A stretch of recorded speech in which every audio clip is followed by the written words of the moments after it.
టీడీపీని ముంచడానికే yellow media పనిగా పెట్టుకుంది. చంద్రబాబుకు తెలుగుదేశం పార్టీకి అసలు మేలు చేస్తున్నారా కీడు చేస్తున్నారా అన్నది తెలియడం లేదు. చంద్రబాబుకు భజన చేసే క్రమంలో జగన్పై విష ప్రచారానికి దిగుతున్నారు. అయితే ఇది అటు తిరిగి ఇటు తిరిగి టీడీపీకి మైనస్ చేసేలా ఉంది. నైతిక విలువల పరంగా ఈనాడు అనేక మెట్లు దిగజారిపోయింది, పాతాళానికి చేరుకుంది. చంద్రబాబుకు ప్రయోజనం చేకూరుస్తున్నామన్న భావనతో అబద్ధపు అర్ధసత్య ప్రచారాలకు దిగుతోంది. టీడీపీ కరపత్రికలా మార్చేశారు రామోజీరావు. వైసీపీ సర్కార్తో పాటు జగన్ తీరుపై ఈనాడులో వ్యతిరేక కథనాలు వస్తున్నాయి. ఆయనకు ప్రజలు దూరమయ్యారని, ఆయన వస్తే ముఖం చాటేస్తున్నారని ఒకసారి చెప్తున్నారు, మరోసారి మాత్రం జనాలను తరలించేందుకు వేలాది వాహనాలు వినియోగిస్తున్నారని చెప్పుకొస్తున్నారు.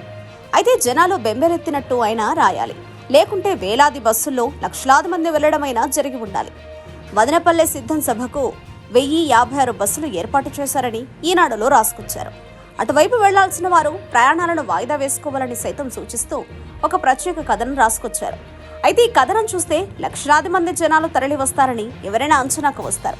కానీ ఆ మరుసటి రోజే 30,000కు మించి ఆ ప్రాంగణంలో జనాలు పట్టనని ఇదే ఈనాడు ఒక కథనం ప్రచురించింది. చంద్రబాబుకు జన నీరాజనం పడుతున్నారని చెప్పడంలో తప్పులేదు. కానీ జగన్ విషయంలో విషం చిమ్మడం, జగన్ కార్యక్రమాల్లో తప్పులు వెతకడం మాత్రం ముమ్మాటికి ఈనాడుకు తగదు. సాక్షి అనేది వైసీపీ అధికారిక పత్రిక. ఆ పార్టీ గురించి మాత్రమే పనిచేస్తుంది. ఆ పార్టీని అధికారంలోకి తేవడానికి శ్రమిస్తోంది. దానిని తప్పు పట్టలేదు. కానీ ఈనాడు అలా కాదు. నిజాయితీకి నిలువటద్దమని చెప్పుకొస్తుంది. తనను తాను న్యూట్రల్ మీడియా అని చెబుతోంది. అందుకే ఈనాడుతో పాటు రామోజీరావు నిబంధనలు పాటించాల్సి ఉంటుంది. రాష్ట్రానికి సీఎం అయినా, విపక్ష నేత అయినా వారి సభలకు వాహనాల్లోనే జనాలు తరలివస్తారు. ప్రస్తుతం రాష్ట్ర వ్యాప్తంగా జగన్ మేం సిద్ధం పేరిట బస్సు యాత్ర నిర్వహిస్తున్నారు. మధ్యలో లక్షలాది మందితో సిద్ధం సభలను ఏర్పాటు చేస్తున్నారు. చంద్రబాబు సైతం రోజుకు 3 నియోజకవర్గాల్లో ప్రజాగళం పేరిట కార్యక్రమాలు నిర్వహిస్తున్నారు. అయితే ఈనాడు జగన్ కు అత్యంత ప్రాధాన్యం ఇస్తోంది.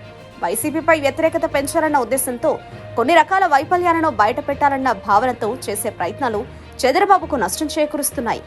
వేలాది వాహనాల్లో సిద్ధం సభకు జనాలను తరలిస్తున్నారు. వాహనాల లెక్క చూస్తే సభలకు హాజరయ్యే జనసంఖ్య లక్షలకు దాటుతుంది. మరి చంద్రబాబు విషయంలో మాత్రం అలా చెప్పడం లేదు. అంటే జనాలు రావట్లేదనా, లేకుంటే వాహనాలు పెట్టడం లేదనా? ఏదో ఒక విషయం చెప్పాలి కదా. కానీ జగన్కు వ్యతిరేకంగా ఏదైనా చెప్పాలన్న ప్రయత్నంలో ఈనాడు అడ్డంగా బుక్కవుతోంది. చంద్రబాబుకు నష్టం చేకూరుస్తోంది. ఈ విషయంలో ఈనాడు పునరాలోచించకపోతే తెలుగుదేశం పార్టీకి మరింత నష్టం తప్పదు.